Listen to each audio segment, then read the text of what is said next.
Hello and welcome to the Joe Ligato Show. I'm your host, Dr. Joe Ligato, and today we're going to be talking about the speech by Vladimir Putin. This is our part 3 of this series, and we're going to be analyzing this speech from the St. Petersburg International Economic Forum. And as I've talked about before, it's extremely important that you understand what this man is talking about, because he is helping to decide the future of the world along with Xi Jinping. So let's get right into it. Unemployment as well as for inflation. Currently, the inflation rate in Russia is inferior to many other Western countries. I talk about the Eurozone and other regions. It's very close to historic lows, standing at 2.9%, whereas the unemployment rate is at 3.3%. Such low figures are unprecedented in our history. What's important is...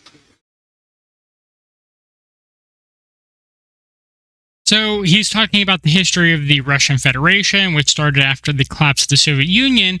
And when he's talking about it being historical, I mean, that's a big deal. They're under massive amounts of sanctions, and for them to have historical low inflation during a time when the West is attacking them as absolutely much as possible, I mean, that's amazing. That's terrific if you're a fan of the multipolar world order.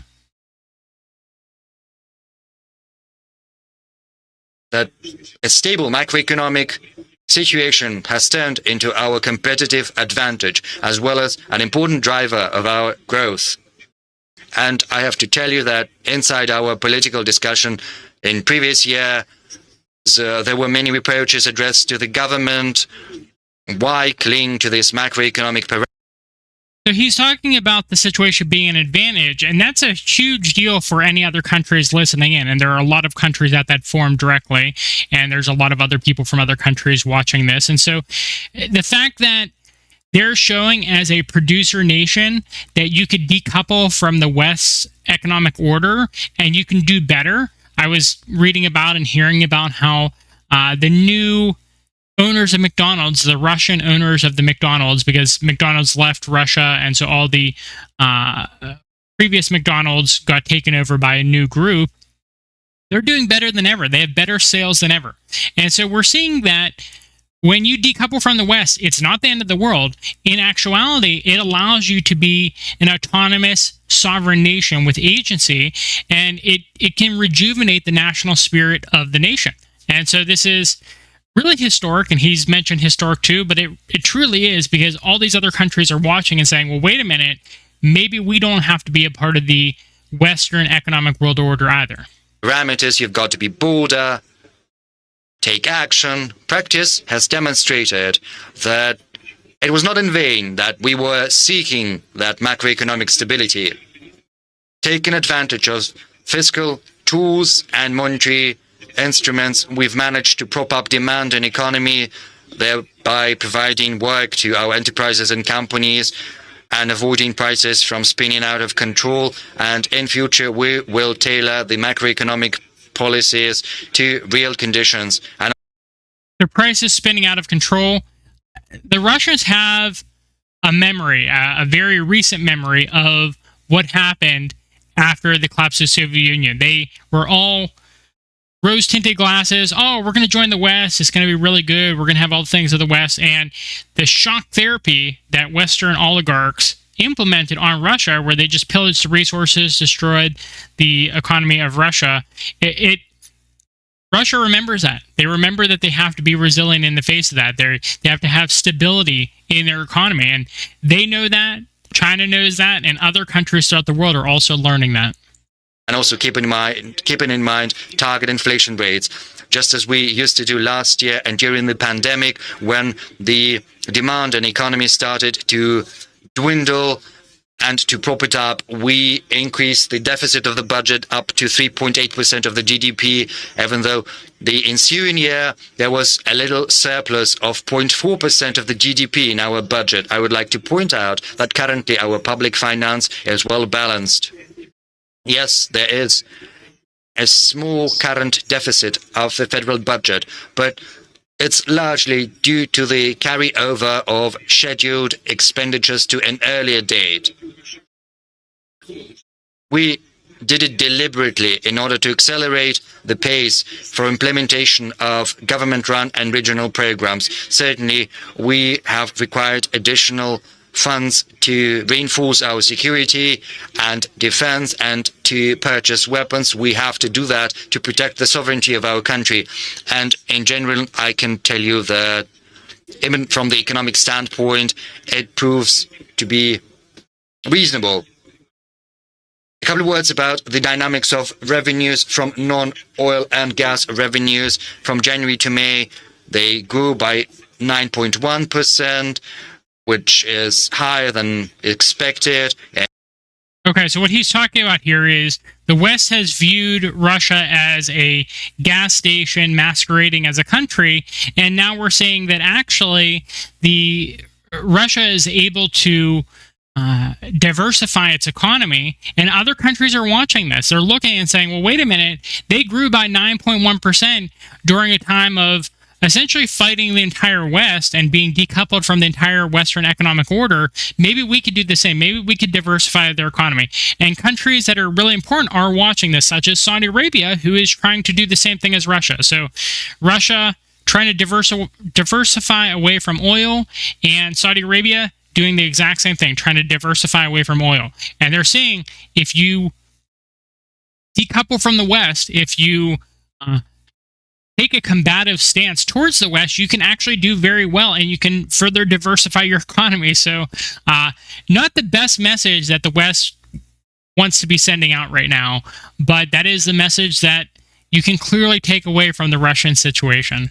In May, another plus 28.5%, and I would like to underline that I'm talking about budget revenues that are not related to the export of oil and gas, which is a very important indicator, telling us that the real sector of our economy, as well as the manufacturing sectors, trade and services, are developing. And so he talks about the real economy, and Xi Jinping talks about the real economy a lot.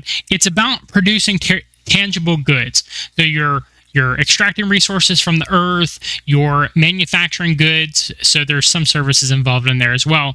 But the United States and the West, more generally, has gotten into the habit of not producing anything tangible or producing very minimal tangible goods. And so you have feminist dance theory people just writing papers on feminist dance theory, and it's like, well, do you really need 100,000 of those in your economy? We saw with, I can't remember who it was. I think it was James Lindsay and some other people who they just made some completely phony research papers about some feminist topic, something like that. And it was published in these peer-reviewed journals, and they were completely just silly, made-up papers. But that's the type of people that are being produced in West through our education system. And so I see this a lot, actually, just as kind of a side note tangent, that people from other countries, they watch our media and entertainment and think, oh, the West is so great, the West is so great. And then you have people from like China, South Korea, stuff like that coming to the West for higher education and spending a lot of money on it too, by the way. And then they go from the most pro-American to the most anti-American people. Like one of my friends, he's from an East Asian country, and he was far more pro-American when he went to graduate school at the same place as me. And he's leaving America in a few years, and he's very anti-West now. He wants to make sure his country knows about all the horrible things going on in the West and how the East is just so much better in so many ways. And that's the thing where it's like, if you believe media and entertainment, if you even think it has a grain of truth, then you're going to think the West is great, but it's just not. And the East is realizing this. Russia, China, they're realizing this. They're realizing that the real economy, tangible goods, investing in your people, those are things that matter. The West invests in chaos and disorder. They invest in the military-industrial complex. They invest in making people consumers for the rest of their lives. They make sure that they are sick. They need to take a ton of medicines. They eat junk food that they get addicted to, et cetera, et cetera. And so the East recognizes what a problem this is. You need a healthy, functional citizenry. Blah. And they're making sure that they're thinking about the long term. And it makes complete sense, too, because of the fact that these are countries that have, you can consider them civilization states because they really represent something more than just the most recent country. Like the Russian Federation or the Communist Party of China, they represent a long historical cultural group. And for them, they don't think in the short term. A country like America, a couple of centuries old, they think in the short term. That's a short term. That's a few generations of people. And these people, they have to think about what actually matters for our people. What can we do to invest in our people? You've seen, what was it, Build Back Better? The West tried to do some building infrastructure program, not only within the United States, but all across the world. It went poorly. Like, no one's heard of it again. Like the Belt and Road Initiative, you hear about that all the time. They're making a ton of progress, doing a ton of things. But Build Back Better? No, it's gone.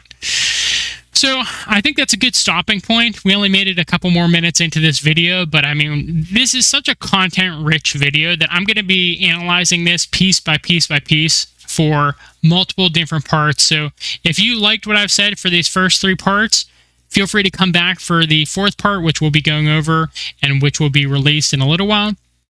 And if you like this video, please actually like the video on whatever platform you're on right now and subscribe to our channel for more content. Thank you for sticking with us. Bye.